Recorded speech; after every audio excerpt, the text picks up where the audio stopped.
हरे कृष्णा। हम इस वीडियो में देखेंगे कि 3 प्रकार के ऋण क्या होते हैं और उनके उपाय क्या हैं। ऋण तो चलिए शुरू करते हैं। यहाँ तो शास्त्र में 3 प्रकार के ऋण को बताया गया है कि ऋण ऋण का अर्थ क्या होता है। ऋण का अर्थ है जन्म लेते ही मनुष्य पर कुछ दायित्व कर्तव्य आ जाना। अब ये बात हुआ कि जन्म लेते ही कैसे दायित्व आएगा, क्योंकि जब मनुष्य पैदा होता है फिर उसका बड़ा होता है, फिर उसका मतलब उम्र होता है, शादी होता है, तब उसको जब बच्चे पैदा होते हैं और उसकी वाइफ आती है तब उसका माना जाता है कि उसका दायित्व आ गया। लेकिन यहाँ पे लिखा है जन्म लेते ही मनुष्य पर दायित्व कर्तव्य आ जाना। तो ये देखेंगे हम लोग कि जब सोचिए जब बच्चा जन्म लिया तो सोचिए उस पे दायित्व तुरंत उस समय तो वो रो रहा होगा।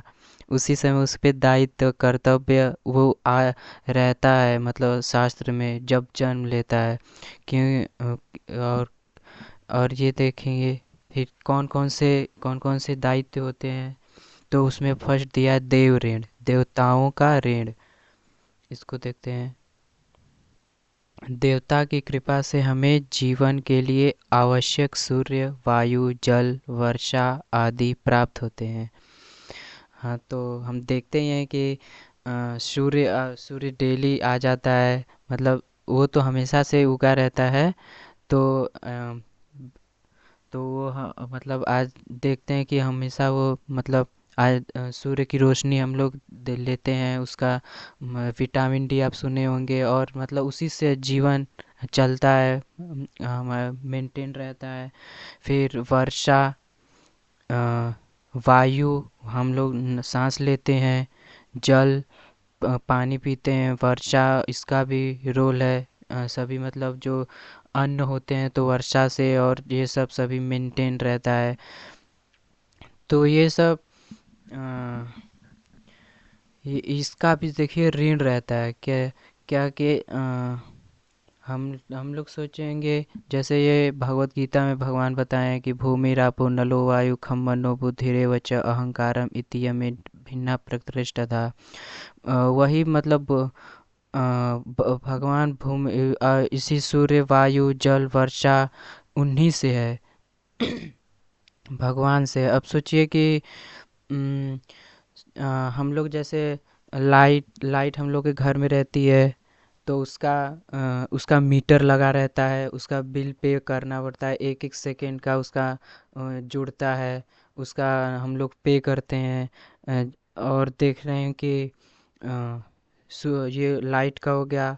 वायु का, वायु जैसे देखेंगे कि हॉस्पिटल में ऑक्सीजन सिलेंडर उसका कितना महंगा आता है, और सोचिए कि उसका इतना महंगा आता है, लेकिन हम लोग तो हमेशा उसी पे जिंदा रहते हैं। तो ये तो भगवान दिए हैं, और इसका क्या पेमेंट होगा। जल जल भी देखिए जल को भी इस समय देखते हैं कि खरीद के पीते हैं। तो सोचिए वो खरीद रहे हैं तो लेकिन लाए कहाँ से हैं, वास्तव में भगवान से ही आया है, जो अभी श्लोक आपको बताया, भूमिरापो नलो वायु। वर्षा वर्षा भगवान देते हैं। तो मतलब सोचिए हम लोग पे करते हैं बिल इसका, लाइट का, लाइट का पे करते हैं, तो इतने अनादिकाल से, चूंकि हम अनादिकाल से अनंत काल तक, मतलब आत्मा मरता नहीं है। एक पिछले वीडियो में सुने हैं आत्मा क्या है, उस वाले वीडियो में कि उम, वेदा विनाशिनम नित्यम य एन जमभ्याम कथम स पुरुषः पार्थ कम घातयति हन्तिकम। ये जो आत्मा है अजन्मा है, अविनाशी है, कभी मरता नहीं है। तो हम लोग तो अजन्मा मतलब कई, ये हम लोग का पहला जीवन नहीं है, इससे भी पहले कई अनंत जीवन हो चुके हैं, आगे भी होंगे। तो हम लोग सोचिए तब से सूर्य की प्रकाश, ये सब वायु जल वर्षा ले अपने उसके यूज अपने यूज में लेते हैं। तो उसका सोचिए कितना बड़ा पेमेंट होगा, अ, कितना कितना अधिक होगा। और इसका कोई सोचिए भगवान मांग भी नहीं रहे हैं। अगर मांग दें तो क्या जीव देगा कुछ, मतलब अनादिकाल का जोड़ के अगर दे भी दें भगवान की, इसका मुझे पेमेंट करो, तो क्या कोई कर सकता है, सोचिए। फिर और ये जो जैसे यहाँ पे लिखा है कि देवता की कृपा से हमें जीवन मिलता है, और लेकिन ये जो, हाँ, तो ये देवता भी है ना जो भगवान से ही लेके देते हैं हमें सूर्य वायु जल वर्षा। कैसे कि श्लोक दिया है ये 9वें अध्याय का है। ये प्यन देवता भक्ता है जंत्र ध्यान पिता तेपी मामे कौनते जंत विधि पूर्वकम। और ये तो श्लोक हो गया कि जैसे कोई देवता की पूजा करता है तो वो इनडायरेक्टली मेरी पूजा करता है। लेकिन ये सही विधि नहीं है। मतलब अगर कोई हम देवता की भी पूजा करते हैं, मान लीजिए इसका ये आगे बात आएगी तो इसका देखते हैं कि इस ऋण से ऋण मुक्त होने के लिए यज्ञ हवन पूजा पाठ आदि देव सेवा के कार्य बताए गए हैं। ये सब करना, सोचिए इस कलयुग में जॉब करने से फुर्सते नहीं किसी को है, तो यज्ञ हवन पूजा पढ़ने में सब मतलब ध्यान है।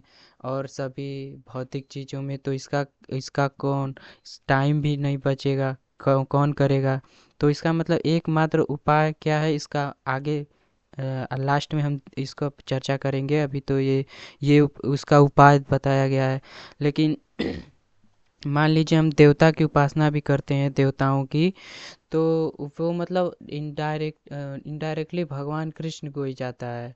वो बोले अभी श्लोक बताइए पे न देवता भक्ता जंत्र ध्यान पिता ते पिमा कौनते जंते विधि पूर्वकम।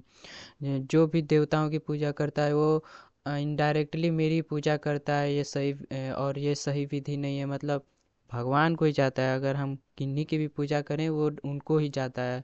और उनसे जो आता है फिर देवता से हमको मिलता है, जो भी हमको मतलब कर्म का फल मिलता है। फिर फिर ये मतलब भगवान इसके सोर्स हैं। तो आगे देखते हैं ये दूसरा ऋषि ऋण। ऋषि ऋण और इसमें एक बार जैसे कि अगर मान लीजिए हम पूजा भी करते हैं ना, यज्ञ हवन पूजा पाठ करते हैं, तो इसमें भगवान बोलते हैं अहम ही सर्व ज्ञाना भोक्ता च प्रभुरेव च न तु माम अभिजानाति यावन यश्चास्मि तत्वतः। वही मतलब यज्ञ के भोक्ता हैं। अ, वही मतलब यज्ञ के भोक्ता हैं, वही देने वाले हैं। मतलब भगवत गीता में वो सब बता दिए हैं कि मैं ही मतलब इनका भोक्ता हूँ। तो हम किन यज्ञ करते हैं तो ये उनको ही जाता है। आगे सेकंड है ऋषि ऋण। ऋषियों का ऋण। ये ऋषियों ने वेद शास्त्र ज्ञान और संस्कृति हमें दी है। जैसे बात करें कि कई ऋषि हुए हैं, उनमें से कुछ नाम लेता हूँ। जैसे श्रील व्यासदेव जी वेदों का संकलन किए, और हमें कई उपनिषद पुराण उन्होंने दिख दिया। फिर और पहले क्या होता था कि उनके पास हम जाते थे ज्ञान लेने के लिए, शास्त्र आगे देखेंगे इसको भी। अभी देखेंगे संस्कृति, उन्हीं के पास ज्ञान लेने के लिए जाते पहले। तो ये भी एक ऋण है। इसको मतलब इससे मुक्त कैसे, शास्त्रों का अध्ययन मनन आचरण करना और अगली पीढ़ी को धर्म ज्ञान देना। शास्त्रों का अध्ययन, अब शास्त्रों का अध्ययन कौन करेगा इतना। 4 वेद 108 उपनिषद, फिर 18 महापुराण हैं। अब और हमारी 60-70 साल उम्र है, इसको जोड़ें तो कोई पॉसिबल ही नहीं है कि करें। तो इतना तो इसका भी उपाय दिया है कल में क्या करने के लिए कि जिसका ये ना एक शास्त्र है श्रीमद् भागवतम। तो मैं बार बार भागवतम आप सोचेंगे कि इसे ही कोट क्यों कर रहा हूँ, क्योंकि ये मतलब सार है, सभी शास्त्रों का सार है। इसी को वेद व्यास जी क्या हुआ कि सभी सब कुछ लिख चुके, सब लिखे हैं कि तो उनको संतुष्टि न हुई। इसको भागवतम के फर्स्ट सेकंड श्लोक में बताएगा। तो उसमें बताएगा कि उनको संतुष्टि नहीं हुई तो उनको भगवान ने हाँ उनको ब्रह्मा जी ने तेने ब्रह्म हृदय आदि कवये मुह्यंत, नहीं ये तो वो उनको ब्रह्मा जी को हो गया। तो उनको नारद मुनि जी ने बताया कि आप भागवतम लिखिए भगवान के बारे में। तो उनका जो लास्ट था वो भागवतम था, उसको उसको लिख के मतलब वो कुछ नहीं लिखे। तो उसका मतलब उसमें बताए हैं कि तदिदम ग्राह्यमा सूतमात्मवतां वरम सर्व वेदेतिहासा नाम सारम सारम समुद्रितम। यह जो ये जो भागवतम है, यह सभी वैदिक शास्त्रों तथा ब्रह्मांड के इतिहासों का निसार है, जो इन्होंने उनको सुनाया सुखदेव गोस्वामी अपने बेटे अपने पुत्र को। तो ये सभी चीज़ का सार है श्रीमद् भागवतम। तो इसको अगर हम पढ़ लें तो सभी मतलब सब हम लोग मतलब पढ़ चुके ये सभी जितना बताया चार वेद, ये सब ये सार है, इसको पढ़ना चाहिए हमें। तो अब मनन आचरण करना। अब आचरण किसका ठीक है? अब देखेंगे कि सब ये क्या बोलते हैं, ये दारू पीते हैं, मतलब ये सब दारू मतलब और इलिसिट सेक्स, जुआ और क्या था, और ये सब मतलब मांस मदिरा, ये सब तो अब आम हो गया है, कोई भी करता है, कोई बोलता नहीं है। ये सब लेकिन हमें आचरण सही रखना चाहिए, जिससे आचरण का भी हमारे प्रभाव पड़ता है, दूसरे देखते हैं उससे सीखते हैं। अगली पीढ़ी को धर्म का ज्ञान जब हमें होगा तभी हम दे पाएंगे। तो हमें ये देखना चाहिए, हमें सीखना चाहिए।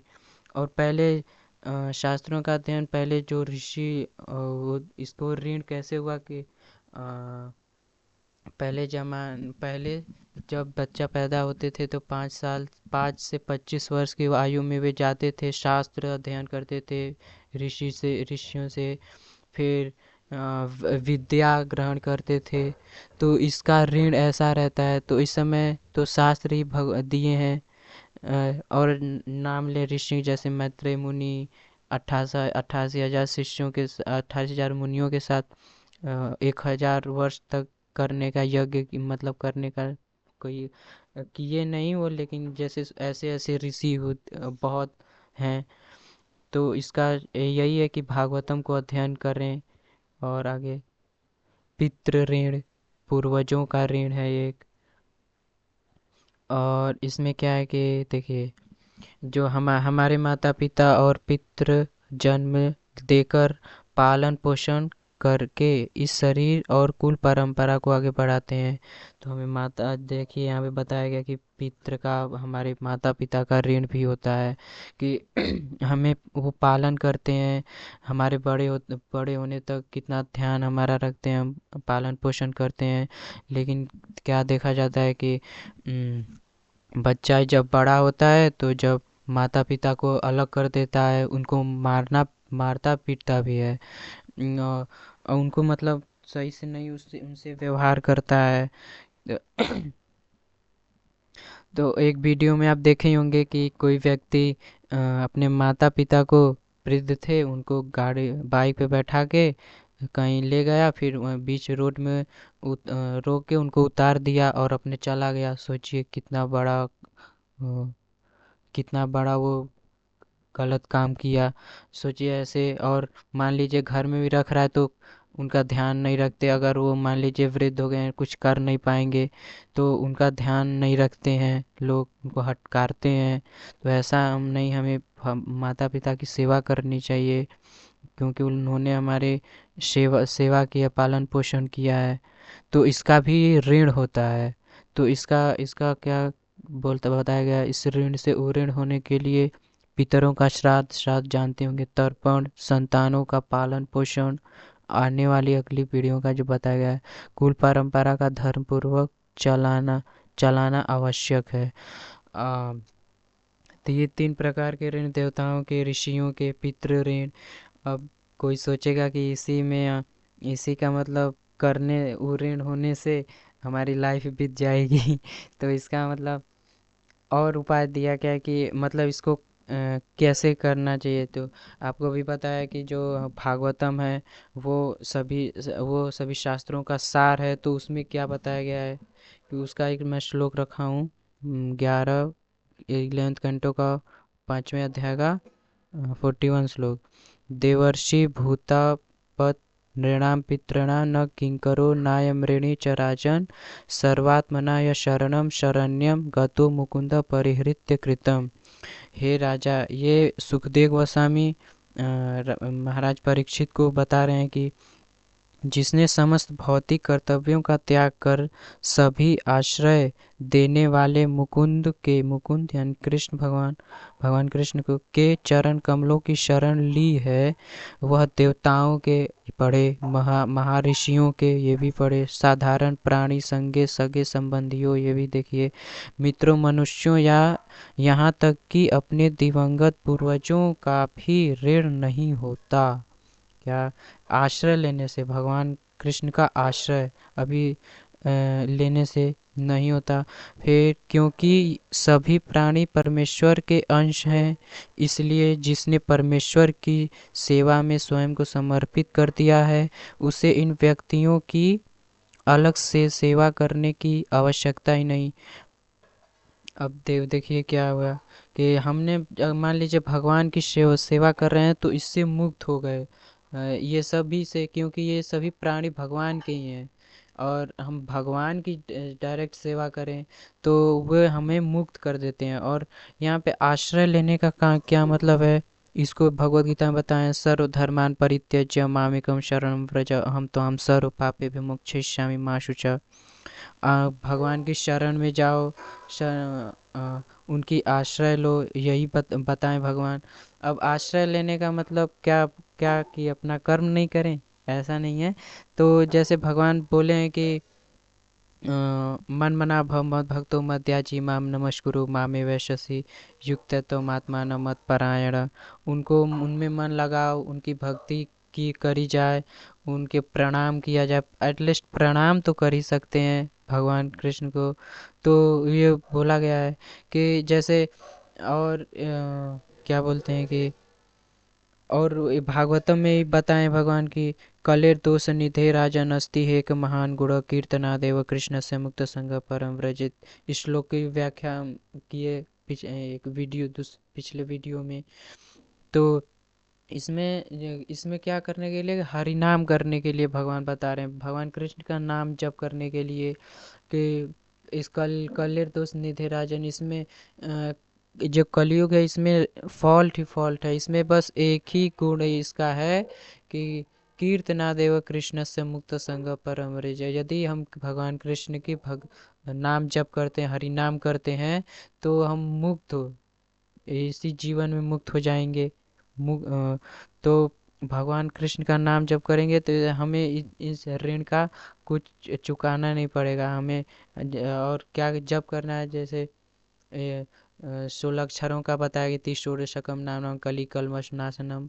ये श्लोक 16 अक्षरों का जो जप करता है ये कलयुग में, हरे कृष्णा कृष्णा कृष्णा हरे हरे, हरे राम राम राम हरे हरे, इसी का जप करना है।